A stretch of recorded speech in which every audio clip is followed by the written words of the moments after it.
one of the things that happened in the last, I want to say week, I'm not sure if it was in the last 24 hours, 48 hours. Did you see the interview? And I didn't put this in our prep, but I want to know if you saw this.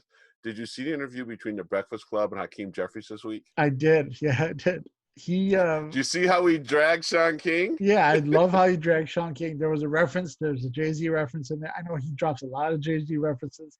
Shout out to Brooklyn. But I don't think a lot of people understood what Hakeem Jeffries was saying when he said, don't be an ex-victim on that Summer Jam screen, which is basically saying, if you keep coming, there's something coming back soon enough.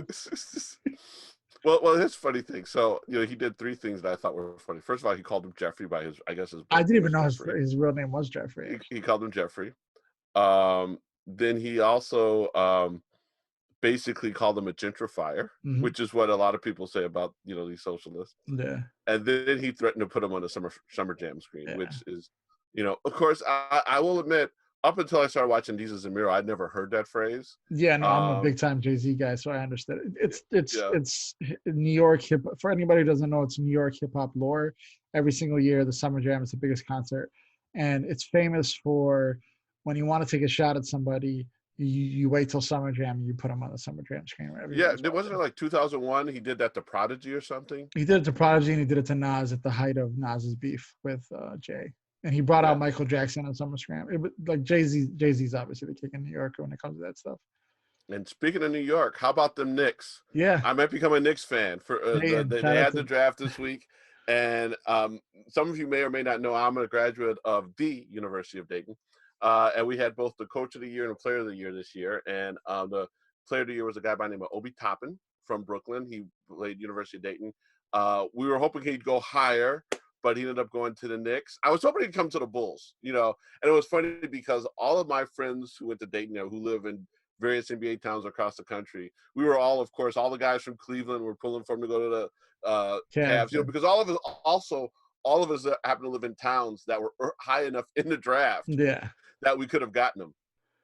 Yeah, Chicago was at 4. It was probably too high for him from what I read. I don't watch college basketball, so from what I read, it was probably a little too high for him. But yeah, he fell to his hometown Knicks. There's not a better story than the Knicks being in a rut and needing somebody to root for. And here comes a kid who cries that he's coming home and coming to play basketball at the greatest arena in the world, and that's Madison Square Garden. So shout out to him. Shout out to everybody who was drafted and knows a little different process.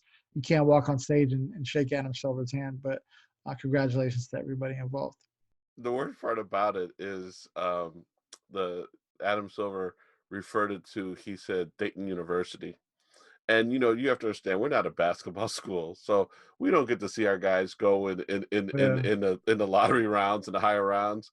And so we were all Dayton alumni across the country were watching this draft with an interest we've never had before, and we were waiting for him to say from the University of Dayton, and he said from Dayton University. See, I went to art school, so I don't even know why that's disrespectful. To be honest, is it not the right name?